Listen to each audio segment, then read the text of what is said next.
Call of Duty just revealed the biggest season in Modern Warfare 2 so far. The Season 2 roadmap is here and it includes a ton of new content, 7 new maps, new The Walking Dead crossover and plenty more. As always, let's start off with the release date first. Season 2 of Modern Warfare 2 will officially go live on February 7th at 9 AM Pacific time, which means just under a week left to go. And to be honest with you guys, I'm actually excited. Now that we know when Season 2 will be releasing, let's start off with the multiplayer side of things first. Like I mentioned earlier, there'll be 7 new maps across all the multiplayer game modes. We will begin 4 brand new maps just for 6v6 game modes. First of all, we have Departures, which is going to be available at launch, and just as the name suggests, this map will be taking place at the Departures area of the Zakhaev International Airport. The blog mentions that this map will be larger than Terminal and will feature areas like the restaurant, cosmetic store, and also Burger Town. Yes, Burger Town will be returning as part of this new map. Our second 6v6 map in Season 2 is going to be Stash House and will also be available at launch. And just like you guys can see the layout of the map, this probably might be the smallest map ever in Call of Duty, okay? I think it could be smaller than Shipment, but I mean, look at this map. This is going to be my favorite map, I can already tell you.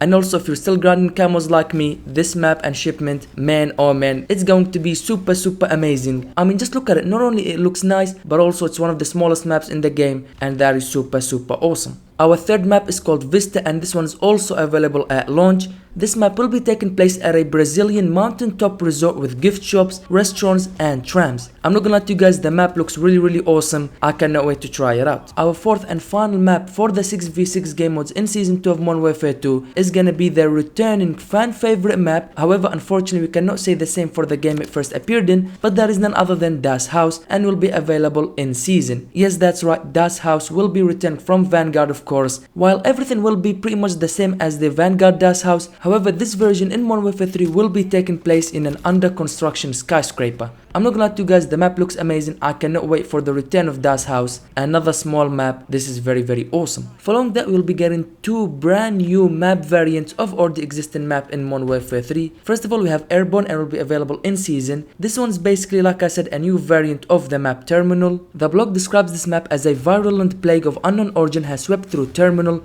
coating almost every surface with disgusting postal pulsing growths of alien origin. All flights are grounded as swarms of locusts fill the sky. And then we have our second and final map variation, and this one is called Skid Row. It will also be available in mid-season. And just as the name suggests, this is simply gonna be a normal Skid Row. However, it's gonna be overgrown with planet life. Again, both maps look very interesting. I cannot wait to try them both. And to finish off with the multiplayer maps, will be finally, after 2 seasons, we'll begin a brand new war map called Operation Tin Man, and it will be available at launch. Moving on from the maps to the weapons, Season 2 will see the addition of 4 brand new weapons. First of all, we have the BP-50 assault rifle. Will be available at launch via the Battle Pass Sector B7. This weapon is a modular bullpup chambered in 5.56, tear down the competition with high rate of fire and exceptional accuracy for dominating at mid to long ranges. Following that, we have the Ram 9 submachine gun. Will also be available at launch via the Battle Pass Sector B6. Now, of course, in the previous season we got Ram 7 assault rifle. What's the difference between Ram 7 and 9? What happened to Ram 8?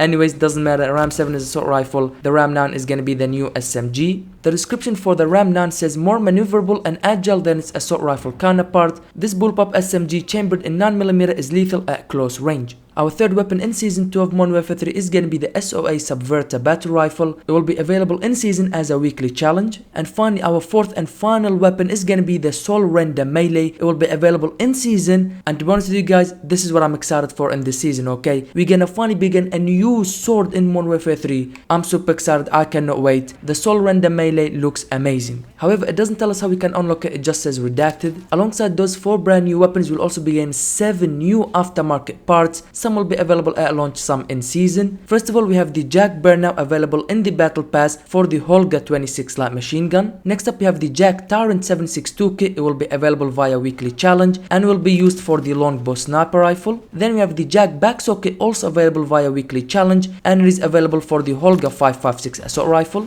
Next up, we have the Jack Limb Ripper, also available via weekly challenge. Matter of fact, all the remaining ones are available via weekly challenge unlock. The Jack Limb Ripper will be an underbarrel attachment weapon and it is available for several weapons. Then we have the Jack Macklift kit. It will be available for the Haymaker shotgun. Following that we have the Jack Outlaw 277 kit. It is available for the Bass P battle rifle. And finally we have the Jack Glassless optic and it is available for several weapons. Moving on from the weapons and the aftermarket parts, we have the operators. Season 2 will see the addition of 3 new operators, one of them of course being the Walking Dead crossover. Our first of 3 operators is going to be none other than the Walking Dead's Rick Grimes. He will be available at launch via the battle pass as an instant reward for buying the battle pass of course. Following that, our second operator is going to be Kate Laswell. She'll be making her way into Modern Warfare 3 multiplayer. She'll be available at launch via the battle pass instant reward as well. Our third and final operator in season 2 of Modern Warfare 3 is going to be John Doe. He'll be available at launch via the Black Cell instant reward. Now alongside those 3 operators, we'll be getting a 4th operator. However, this operator is only available as a bundle and the operator is none other than the Walking Dead's Michonne. So with the Walking Dead crossover, we'll be getting 2 new operators, Rick Grimes and Michonne. Alongside everything I mentioned, season 2 will also see the addition of 5 brand new events. Yes, that's right, we'll be getting 5 brand new events. First of all, we have the Horde event. It will be available at launch of season 2 of course and will feature a total of 4 rewards. Then we have our second event, which will be Year of the Dragon. It will be available at the launch window and it will have a total of 10 rewards. Next up we have the Cryptid Bootcamp. It will be available in season and will feature a total of 9 rewards. Following that we have the Walking Dead event, Fear the Living. It will be available in season and it will also have 10 rewards. And finally we'll be getting some season 2 reloaded events as well. Moving on from that, as you guys know, new season means new prestige levels. Season 2 will start with Prestige 5 at level 250, then Prestige 6 at level 300, Prestige 7 at level 350, Prestige 8 at level 400 and finally Prestige 9 at level 450. Continuing with multiplayer, Season 2 will see the addition of 5 game modes. First of all, we have Team Gun Game. It will be available at launch. Just as the name suggests, it's your gun game, but instead of it being a free-for-all, this time it's going to be a team gun game. That should be very interesting. Our second game mode is called Snipers Only. It will be available at launch. Our third game mode is called Horde Point and will be available at launch. It's a limited time mode.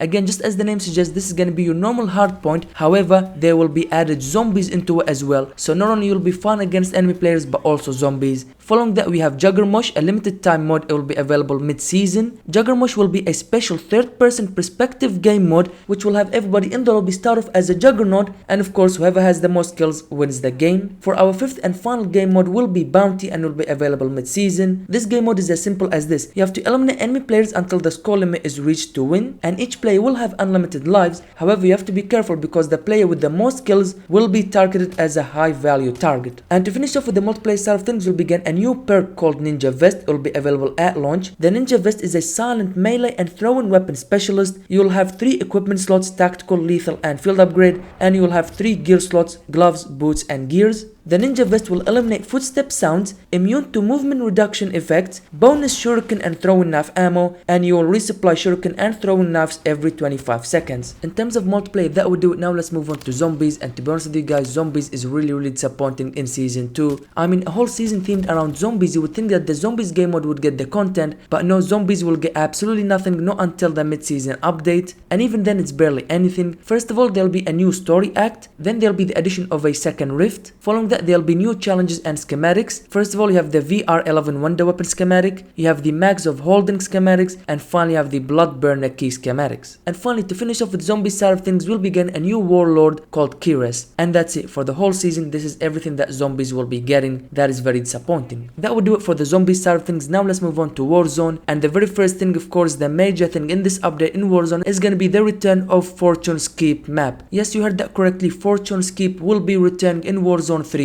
Man, oh man, I'm super excited. If you guys played Fortune's Keep in Warzone 1, then this is gonna look very familiar. You have your 11 point of interest. You have Keep, Terraces, Graveyard, Gatehouse, Town, Ground Zero, Overlook, Lighthouse, Pier, Winery, and finally the Coney Outpost. Alongside the return of Fortune's Keep, there will be some new gameplay features. First of all, we have the new Zombies Nest and Eradication contract. It will be available at launch. Following that, we'll begin the Rogue Signal public event. It will be available at launch, and this public event is as simple as this. Every player in the lobby will receive the same objective. If you complete the objective, you will get rewarded. Simple as that. Then we have Zombies power-ups will also be available at launch. The Zombies power-ups will work pretty much the same as they work in Zombies, but now in Warzone. You have double points, you have full armor, you have max ammo, fire sale, you have Zarkor, which will increase movement speed by around 25%, and finally you have Undead Sight. Every operator or AI within range of your vision will be highlighted in red and friendly will be highlighted in blue. Next up, you have the extendable bridges, of course, also on Fortune's Keep, and this one will be available at launch because the new version of Fortune's Keep in Warzone 3 will be kind of damaged because there was an explosion of some sort in Fortune's Keep. So of course some areas will look different because of the explosion, and now because of the explosion there will be some extendable bridges that you can use, which should be very fun. Next up, we have the Fortune Favors the Bolt. It will be available at launch. Now unfortunately they don't give us a lot of information, everything's pretty much redacted, so it will be very interesting to see what this is all about. Alongside all of that, there will be a new tracker added into Warzone in Season 2 called the Squad Wipe Streaks. It will be available at launch. It will be placed next to your remaining team/players, your kills, and the players spectating you, and there are a couple steps to how this new tracker will work. Step 1, you have to fully eliminate your first team and 1 point is added to your squad wipe total. Next to the squad wipe tracker, you will see a countdown bar giving you or a squad mate around 90 seconds to eliminate your next team. If you're already on a streak, the timer resets. Step 3, you have to search and eliminate the next team before the countdown bar empties and continue your streak, and it is as simple as that. As long as you get eliminations within that 90-second timer, your streak will continue to go up and up and up, and if you fail to get a kill in that 90 seconds, your squad wipe tracker will reset to 0. Alongside all of that, there will be some new additional features available as well. First of all, we have the research vessel, which will be a mobile point of interest. That should be interesting. Then we have the bunker buster kill streak. That sounds very interesting as well. And then we have the return of the portable decontamination station field upgrade. If you guys played the previous Warzones, you know all about the portable decontamination stations. And to finish off with the Warzone side of things, we'll be getting the Warzone ranked resurgence. It will be available in the launch window. Yes, you heard that right, ranked play will be arriving in Call of Duty Warzone. To start off, it will be only in Resurgence Fortune's Keep. To be honest with you guys, Season 2 is shaping up to be an awesome season. We have new crossover with The Walking Dead, we have the return of Fortune's Keep, and plenty more maps, weapons, all of that. Season 2 is really shaping out to be an awesome season, like I said. However, make sure to click the video on the screen right now if you haven't seen my previous video. Thank you guys for watching.